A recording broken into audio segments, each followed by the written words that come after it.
That's right. Back at it again. Full custom hot dog, baby. And we're doing another Blu-ray review. That's right. We're going to be talking about the 1988 direct-to-video film, Deadly Dreams. Before we get into that, though, if you're watching this when I dropped it, a fresh dropping, if you will, go over to Severin Films' website. I think it's severin-films.com. I may be wrong. You may have to Google that. They're doing a 50% off sale. Severin has got some killer stuff. You can see some of the reviews I've done on this channel. I think I did one of Threads, Combat Shock. I always want to call that Shock Therapy. Quite a few things. I think I did the Changeling as well. So they've got a great catalog of stuff. So definitely check that out if you're interested in filling up that Blu-ray catalog. And I highly recommend this, though. 50% off, nothing to sneeze at. I definitely made a couple purchases, some great exclusives for the sale as well. So definitely check that out if you can, and definitely use that offer code that'll be on the front page of that site. But anyways, enough about that. We're talking about Deadly Dreams, 1988, directed by Kristine Peterson. I think I'm saying that right. I think she's now like a psychoanalyst, but before that, she was a director and also worked on a ton of films in various capacities: second unit director, assistant director, various stages as a production crew. So this was her first directorial film. And then she worked on Body Chemistry, which I don't know much about, but hearing people talk about it on the special features of this disc made it sound like a cult classic or something. I don't know. If you've seen it, let me know if I should see it in the comments, because I probably won't. She also directed Critters 3. But besides that, I did mention that she's worked as a second director, assistant director. She's got her hands. She's gotten to work on some really cool stuff here. Chopping Mall, Apocalypse Now. What else did we see here? Bill and Ted's Excellent Adventure, Tremors, Nightmare on Elm Street 5. That's freaking rad. I just pretty wild and pretty interesting, and it's really cool to have someone who's worked on Apocalypse Now direct this off the wall kind of feature. Before we get into the details of that, though, of course, we like to talk about what is on the disc. So this is Code Red. I believe you have to get this directly from Code Red, sometimes Diabolic. I don't know. Code Red's a little bit of a wacky label. I don't know if anyone, if you're listening, I don't know how familiar you are with Code Red. They are interesting, and I will probably leave it at that. But I feel like getting their stuff has been wildly inconsistent. Rodent Flicks has a lot of their stuff, or at least they did. I don't know if they still do. I picked this up during a really good Rodent Flicks sale that I have not seen come back, and I have been waiting for. Code Red as a label, though, besides how challenging it can be to get their films sometimes, they have a really good catalog of some buck wild B stuff. A lot of I want to call it B-side Corman stuff, but it's a lot of the stuff that was kind of released by Canon Films, which was Corman. A lot of the kind of Corman adjacent stuff. So kind of an interesting catalog. A catalog, this Corman other stuff, this Corman adjacent stuff, I guess I'll just stick with that, is a much bigger catalog than I ever realized. I never fully knew how big that catalog was.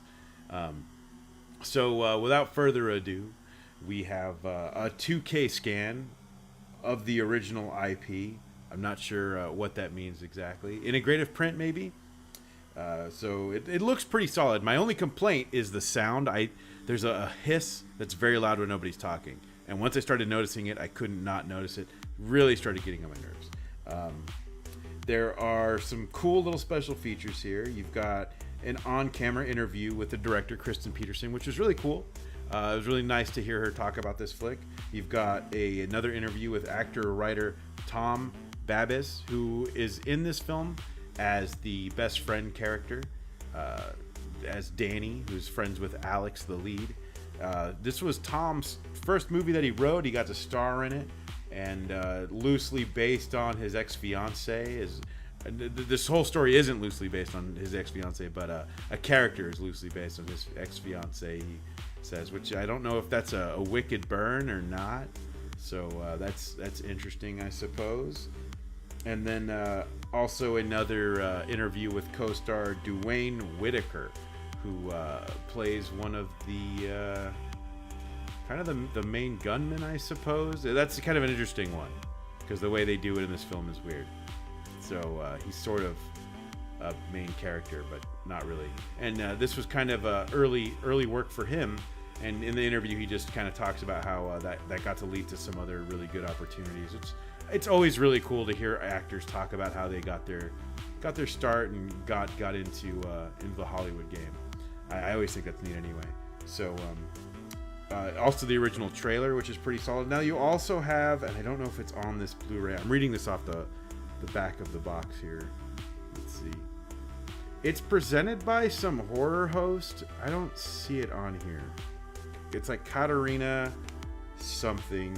I don't know. It's not on the box. Why is it not on the box? Katarina something or other. She does like a horror hosting bit on this, and she's like an ex-WWE wrestler or something. I don't know a whole lot about her. She was actually not too bad. Interesting intro with her and the Banana Man. And if you don't know what the Banana Man is, once you pick up some Code Red releases, you will know part of the legend of the Banana Man. And if you ever want to know about the Banana Man, ask in the comments. Maybe I'll do a video covering the lore of Banana Man. I find it very interesting. It would take me a while to gather some materials for that. Anyways, unrelated tangent. All in all, solid release. No commentary, so of course I always ding it for lack of commentary because I love my commentaries. But it's pretty solid all around. I'm going to give this a B+ because I think the picture looks pretty good. I was very surprised. I believe when this came out initially, it was direct to VHS, so seeing this get any kind of love in any capacity is very surprising.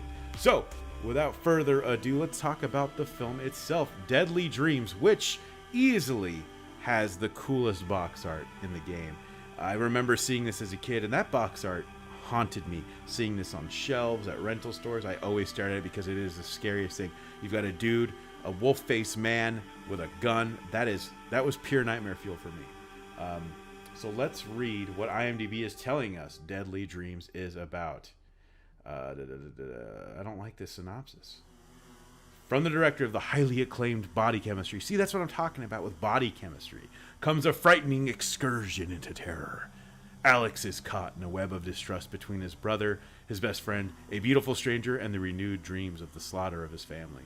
So, yeah, he's this dude, Alex. I'll sum this up. This dude, Alex, his parents were murdered when he was a kid. He witnessed the murder. He's been having dreams ever since, which of course you would, especially if the killer of your parents came dressed as a hunter with an awesome wolf mask and a gun. Yes, that would absolutely haunt your dreams and nightmares.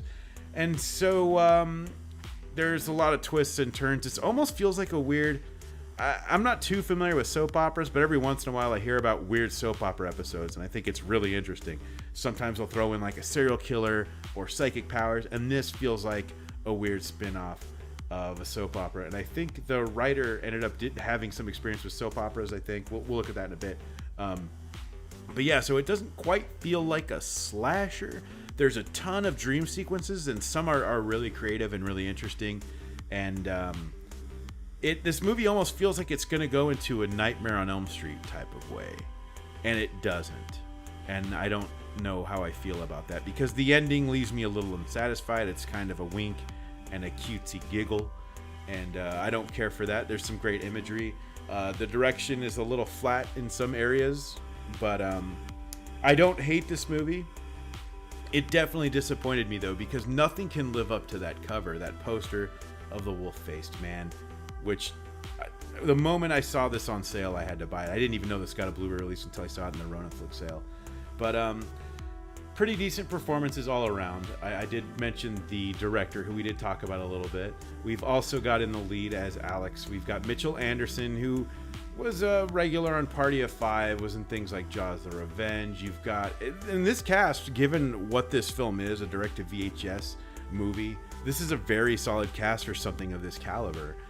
Juliette Cummins plays the love interest. She's been in things like Psycho 3, Friday the 13th, 5, Slumber Party Massacre, one of the police academies. And then you've got Xander Berkeley, who I think has had maybe the best career out of the bunch in terms of acting.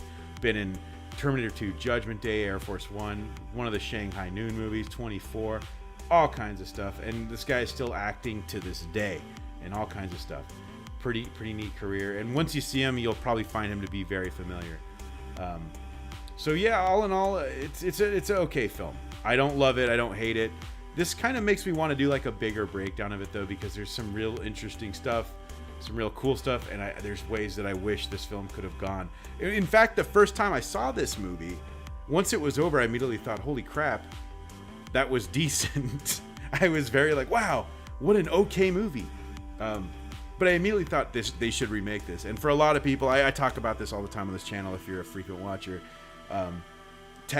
Remakes are kind of taboo in horror fandom, it feels like. I always see people complain, oh, why are they remaking stuff? Hollywood needs new ideas. But I always feel like that's kind of a smooth-brained approach, and I'm not trying to burn people if that's their argument. I just get a little frustrated. I get kind of rustled seeing that, because I think there's great stories, there's generational stories, and as I've said in multiple videos, you know, I see remakes as being sort of a passing down of a traditional tale. So I think in that way, maybe I'm romanticizing it a bit, but I think that's really cool to kind of have this story that gets passed down to multiple generations.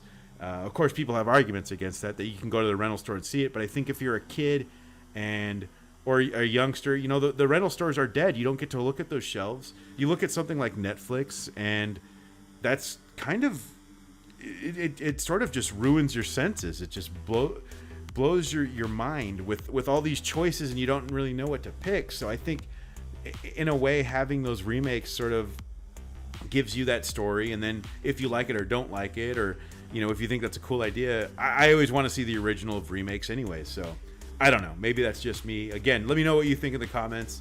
I think remakes are a very interesting topic, because people will fight about them forever and ever. But I think this deserves one. I think there's so many great story ideas that get left on the table in favor of something a bit more grounded, and I think it teases at something too much more to be so grounded that it makes it kind of frustrating. And then again, you've got this ending that just makes me feel it's a little too I don't know, a little too silly, a little too cutesy.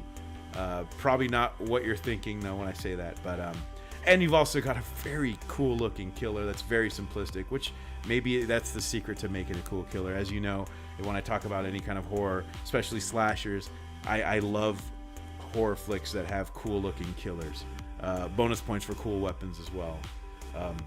So anyways, yeah, enough ranting. I feel like I've ranted quite a bit on Deadly Dreams. Code Red did a pretty solid job here. No complaints. This is probably my second or third time. I never saw it as a kid, so I went into this completely blind, only knowing the cover. And yes, it fell short on expectations, but it's not fair. How rad is that poster?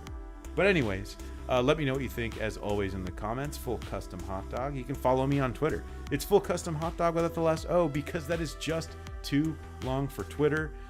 Things coming up in the works. I've said this before, and I'm saying it again. I am closer to getting that podcast going. I've picked up some stuff for the Severance sale, so we're going to be talking about some of that.